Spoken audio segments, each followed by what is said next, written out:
जैसे अहिल्याबाई होलकर ने अपनी राजधानी इंदौर से महेश्वर शिफ्ट की थी, वैसे हमने भी अब हमारी टूर इंदौर से महेश्वर शिफ्ट कर ली है। यहाँ की हर चीज में अहिल्याबाई का योगदान है। यहाँ का मंदिर, यहाँ का किला, यहाँ का घाट, यहाँ का महल, यहाँ तक कि व्यवसाय भी। तो चलिए आकर इन सारी चीजों को एक एक करके देखते हैं।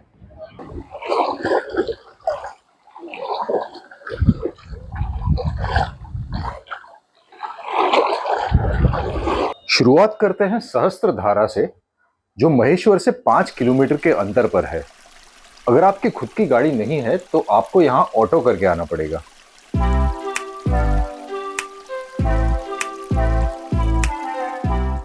यहाँ के जो प्राचीन राजा थे सहस्त्रबाहु अर्जुन, उन्होंने अपनी बाहु का इस्तेमाल करके नर्मदा की सहस्त्रधारा बना दी थी। आज ऑफ कोर्स पत्थरों की वजह से हमें सहस्त्रधारा दिखती है।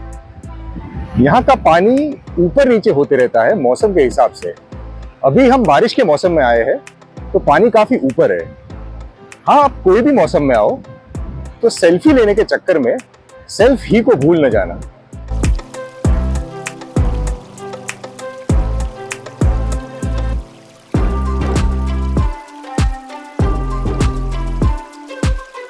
वैसे तो नर्मदा का हर कण शिवलिंग माना जाता है, लेकिन यहाँ पे एक स्मूथ गोल किस्म का पत्थर मिलता है जिसे बाणलिंग कहते हैं।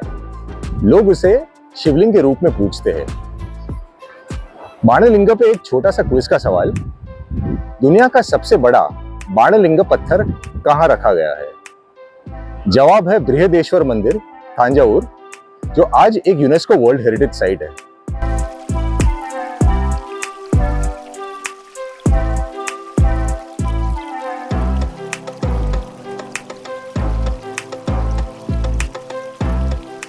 सहस्त्रधारा से निकलते ही मेन रोड पे आपको सामने ये एक मुखी दत्त मंदिर दिखेगा, जो बहुत विशाल है। और जिस वक्त हम पहुंचे उस वक्त खाली था, तो ये और भी बड़ा लग रहा था।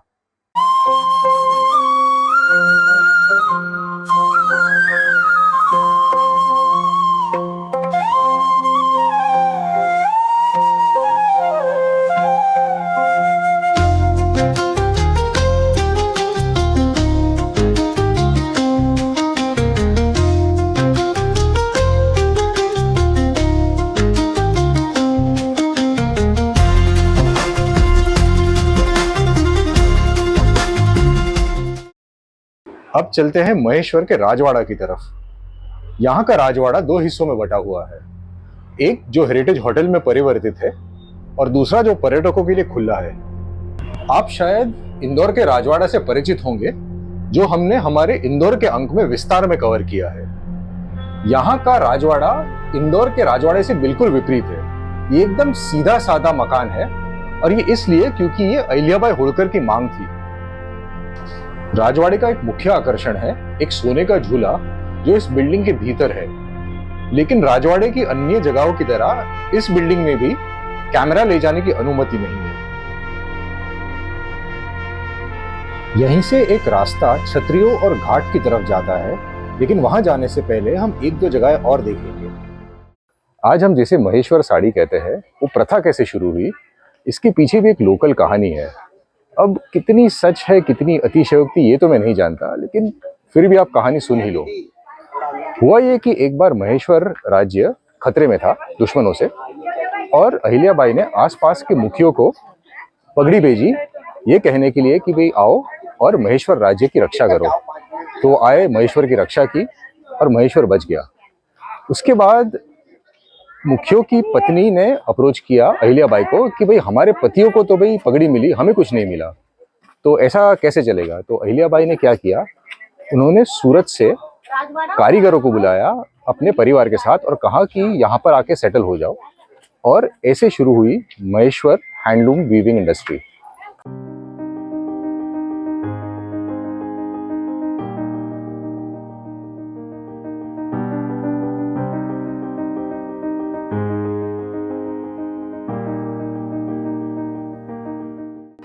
इन साड़ियों से जो आमदनी जमा होती है वो स्कूल के लिए उपयोग होती है, जहां यहाँ के कारीगर के बच्चे पढ़ते हैं।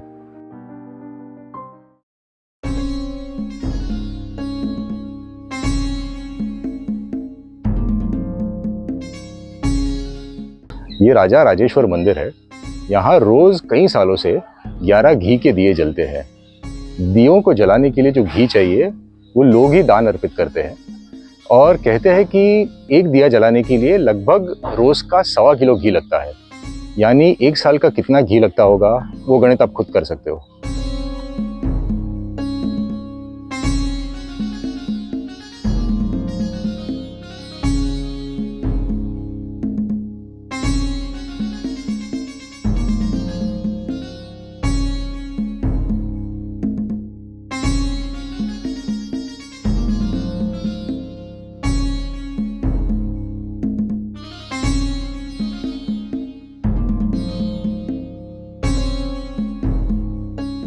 पिछले 2 दिनों से हम इंदौर में स्ट्रीट फूड के ऊपर वीडियोस बना रहे हैं, इसलिए सोचा आज पेट को थोड़ी राहत दे देते हैं।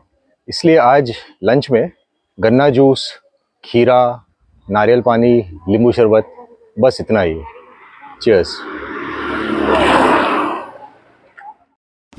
घाट पे उतरने से पहले हर यात्री अहिल्याबाई शिवालय और विठोजी राव की छतरी पर जाके अनगिनत सेल्फी खिंचवाता ही है। देखने वाली बात यह है कि दोनों आमने सामने है, फिर भी दोनों को कैमरा की एक फ्रेम में कैद करना बहुत मुश्किल है।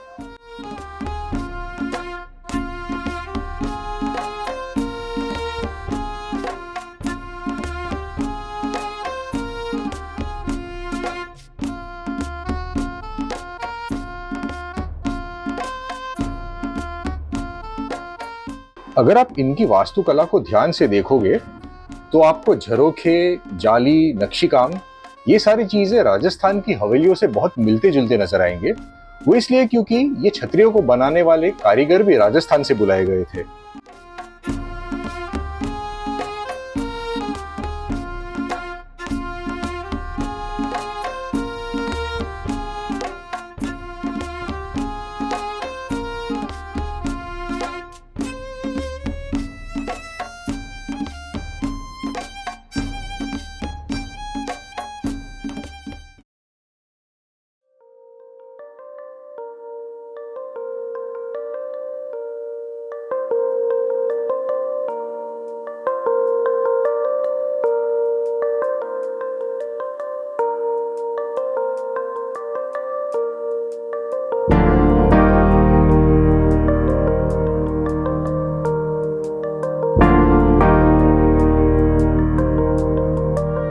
जब फिल्मों में घाट का सीक्वेंस शूट करना होता है तो ये नर्मदा घाट जो अहिल्याबाई ने बनाया था वो डिफॉल्ट ऑप्शन रहता है, खास करके बनारस का घाट।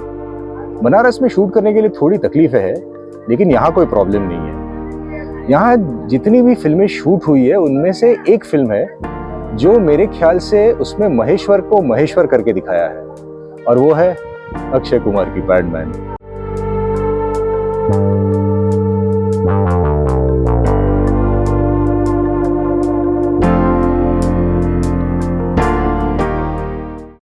अब हम नर्मदा घाट के आगे नर्मदा के मझधार बाणेश्वर मंदिर जाने वाले हैं। यहां हमें नाव में जाना पड़ेगा। नाव का शुल्क है 1 जन का 50 रुपए, और चाहो तो आप अपनी निजी नाव भी कर सकते हो।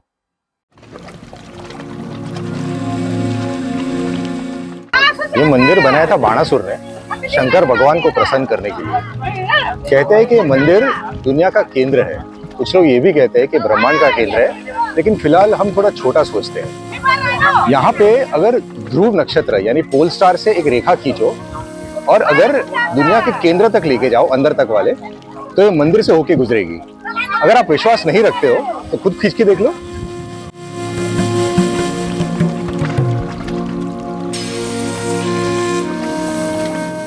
एक बात जो हम सही मान सकते हैं वो है इसका आर्किटेक्चर। अगर आप मंदिर को पीछे से देखोगे तो एक त्रिकोण जैसा आकार बना हुआ है। वो त्रिकोण जैसा आकार मंदिर को बचाने के लिए है नर्मदा की जोर से। यानी जब पानी की लहरें आती है तो त्रिकोण की वजह से पानी बढ़ जाता है और मंदिर के आगे जाके मिलता है, ताकि मंदिर की बिल्डिंग को कम से कम डैमेज हो।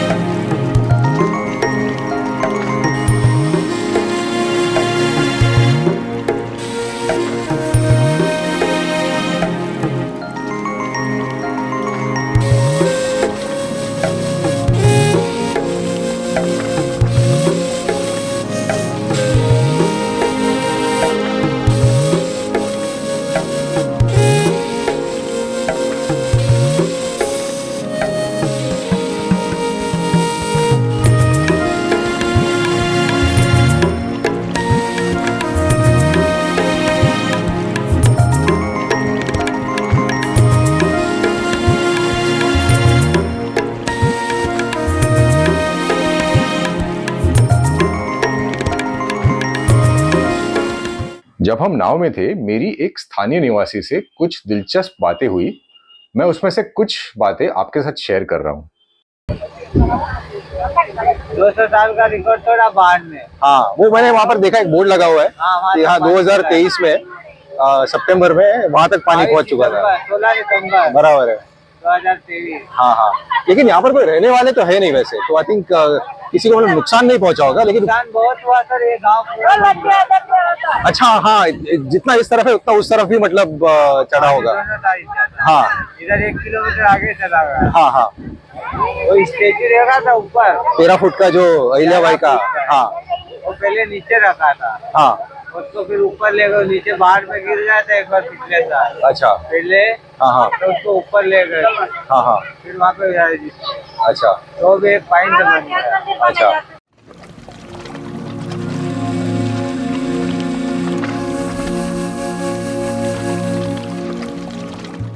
जब हम घाट से बाहर निकले तब जो ऑटो हमने की थी वो ऑटो वाला तो फरार हो चुका था। फिर बहुत मुश्किल से हमने दूसरी ऑटो की और जब तक कालेश्वर मंदिर पहुंचे तब तक शाम ढल चुकी थी। लेकिन शाम का भी अपना अलग मजा होता है। ऐसा शांतिमय वातावरण आपको दिन के उजाले में नहीं मिल सकता।